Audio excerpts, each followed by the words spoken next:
Bonjour à tous. Aujourd'hui, je vais décortiquer une décision diplomatique majeure. L'Algérie vient d'interdire à ses plus hauts dirigeants de se rendre en France.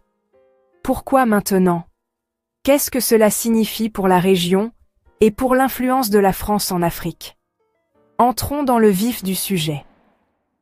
En juin 2025, le ministère algérien de l'énergie a envoyé une circulaire les dirigeants et cadres de 3 entreprises publiques stratégiques, Sonatrach, Sonelgaz et Sonarem, ne peuvent plus se rendre en France, ni pour affaires, ni pour des escales, ni même pour changer d'avion en route vers un autre continent.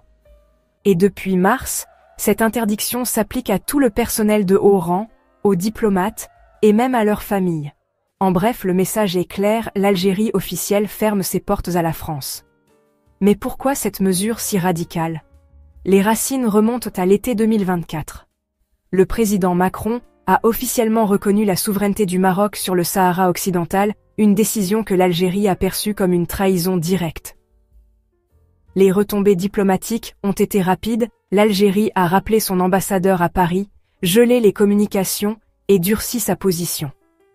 Pendant ce temps, l'affaire Boualem Sansal, où l'écrivain franco-algérien a été condamné à 5 ans de prison pour des propos sur l'unité nationale, a rajouté de l'huile sur le feu. La France et l'UE ont tenté de faire pression sur l'Algérie, mais Alger a tenu bon. Pour les autorités algériennes, la souveraineté passe avant tout, aucune ingérence extérieure n'est tolérée. Maintenant, parlons symbolisme. Sonatrach n'est pas n'importe quelle entreprise, c'est le plus grand producteur de pétrole et de gaz en Afrique et un fournisseur d'énergie clé pour l'Europe, surtout depuis la guerre en Ukraine. Donc, interdire à ses dirigeants de se rendre dans les aéroports français n'est pas qu'une question de logistique, c'est une déclaration forte. L'Algérie signale une rupture nette avec son ancienne puissance coloniale. Et pour la France, le timing ne pourrait pas être pire.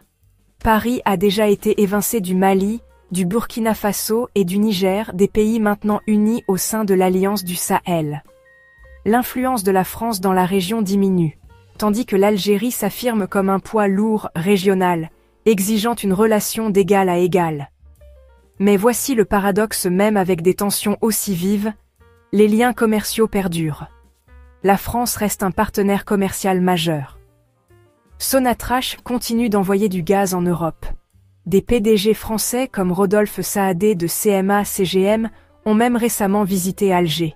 Les ponts économiques restent, mais le jeu politique a changé, plus de concessions. Maintenant, il s'agit de respect, d'égalité et d'indépendance. Alors, où cela nous mène-t-il? L'interdiction de voyager de l'Algérie est un geste politique sans précédent, peut-être le début d'une nouvelle ère dans les relations algéro-françaises. L'Algérie est intransigeante sur sa souveraineté, même si elle maintient les liens économiques. Et je veux savoir ce que vous en pensez. L'Algérie a-t-elle eu raison de prendre cette position? La France paie-t-elle le prix de ses faux pas diplomatiques? Cette crise pourrait-elle en fait être le premier pas vers la réconciliation? Et la voix de l'Algérie sur le Sahara occidental sera-t-elle enfin entendue sur la scène mondiale?